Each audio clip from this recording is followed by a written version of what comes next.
Bendiciones, continuamos con la búsqueda de la llenura del Espíritu Santo desde el aposento alto, hoy a través de la lectura del libro de los Hechos, capítulo número 8.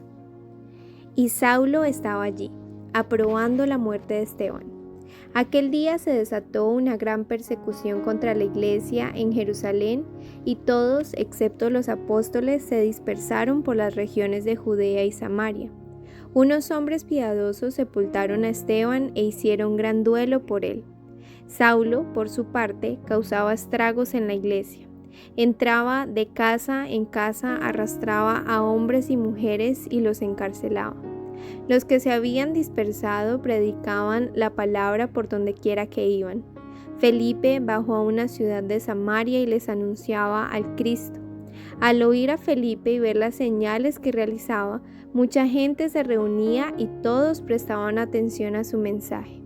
De muchos endemoniados los espíritus malignos salían dando gritos, y un gran número de paralíticos y cojos quedaban sanos, y aquella ciudad se llenó de alegría.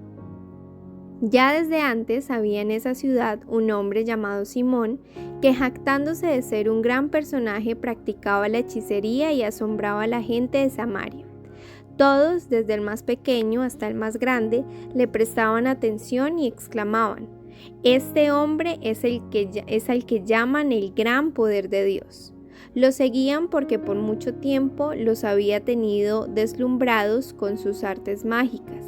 Pero cuando creyeron a Felipe, quien anunciaba las buenas noticias del reino de Dios y el nombre de Jesucristo, tanto hombres como mujeres se bautizaron.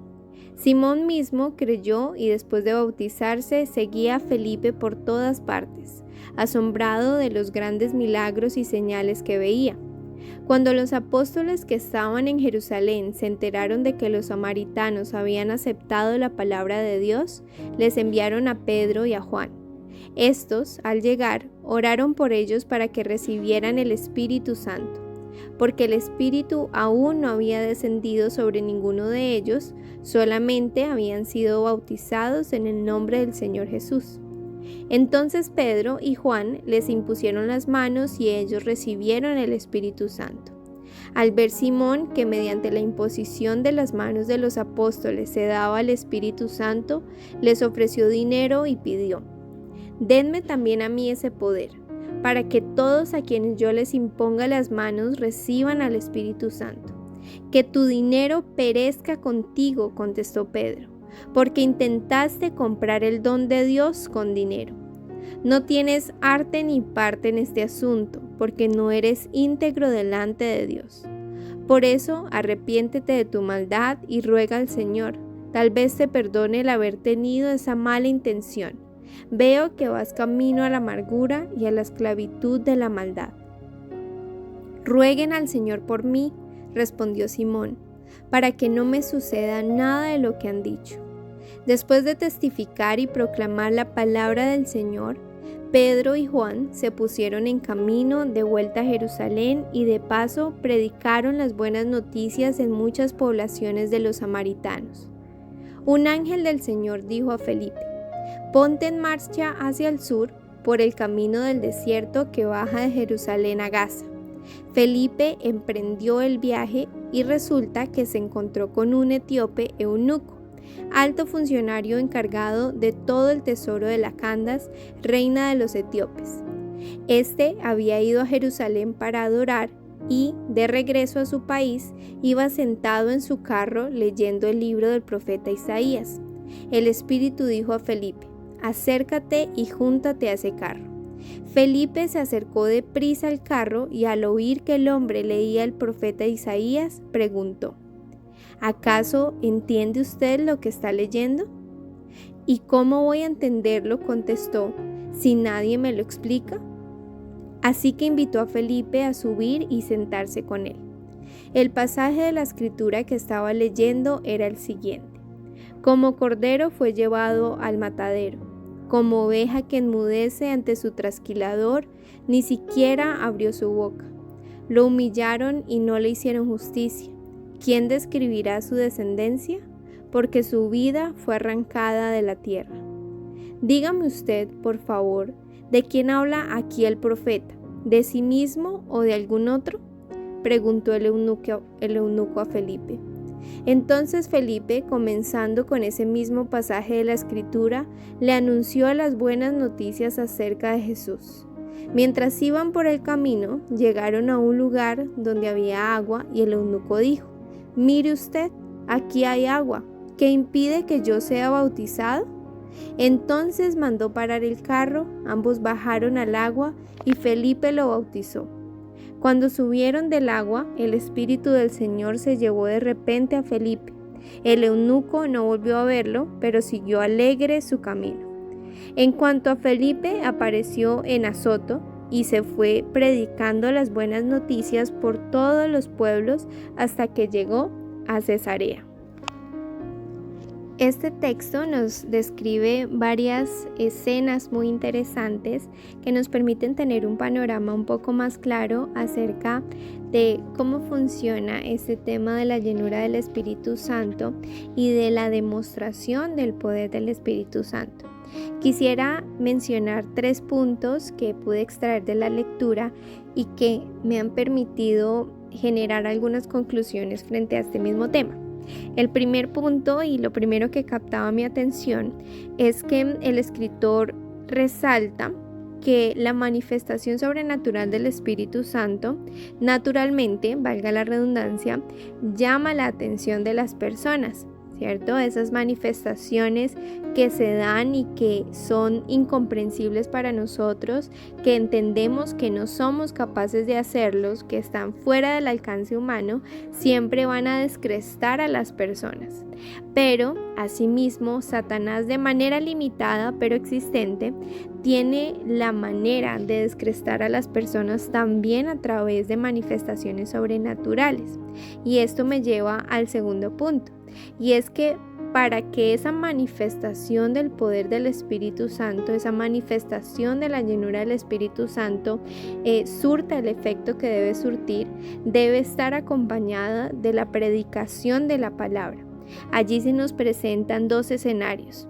Un escenario en el que un hombre deseoso de ser recipiente de ese poder del Espíritu Santo ofrece dinero para figurar como personaje, es reprendido por los otros que son recipientes del poder del Espíritu Santo, pero que lo hacen acompañada de la predicación del Evangelio. Así que me parece muy importante que entendamos que existen intenciones en nosotros detrás de nuestra búsqueda de la llenura, y es importante que en este espacio nosotros evaluemos cuál es esa motivación. ¿Por qué deseamos esa manifestación sobrenatural y esa llenura plena del Espíritu Santo en nosotros? ¿Porque queremos hacer lo que vemos en otros? ¿Porque queremos hacer lo que vemos que otros hacen y que nos descresta? ¿O porque queremos acompañar la predicación del Evangelio con todas las herramientas que nos da el Espíritu Santo para poder hacerlo? Y esto me lleva al tercer punto, y es que en el texto el escritor también nos da algunas pistas sobre la condición que nosotros debemos tener en nuestra vida para poder recibir ese poder y poder impartir ese poder en la obra del Señor. Y es que debemos ser íntegros y debemos arrepentirnos de nuestra maldad. Cuando Simón le pide a Pedro y a Juan que hagan que él también pueda imponer las manos y que el poder del Espíritu Santo se transmita a través de él, ellos inmediatamente exclaman y lo mueven, lo instan al arrepentimiento. Nosotros debemos evaluar la condición de nuestra integridad delante del Señor, quien es el que nos puede dar el poder y quien nos llena del Espíritu Santo para hacer precisamente su obra. Así como nosotros predicamos para arrepentimiento, debemos practicar ese arrepentimiento en nuestras vidas para que el Espíritu Santo haga su obra completa en nosotros. El arrepentimiento mismo es una de las obras del Espíritu Santo en nuestra vida.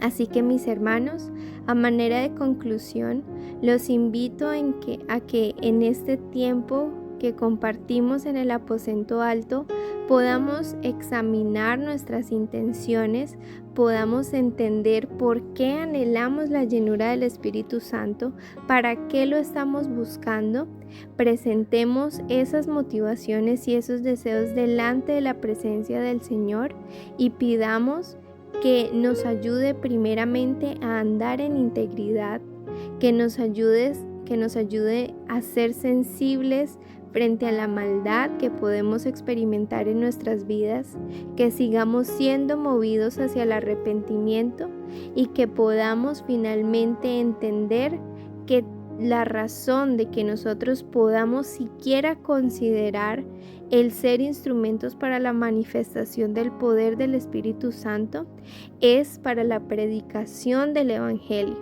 la anunciación de las buenas nuevas de salvación a los inconversos.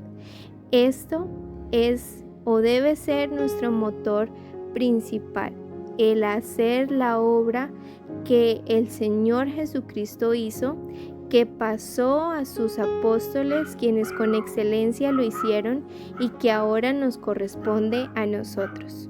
Continuemos buscando la llenura del Espíritu Santo, deseosos de experimentar lo sobrenatural del Señor, para gloria, honra de su nombre y para predicar el Evangelio a aquellos que aún no conocen la verdad de Jesucristo.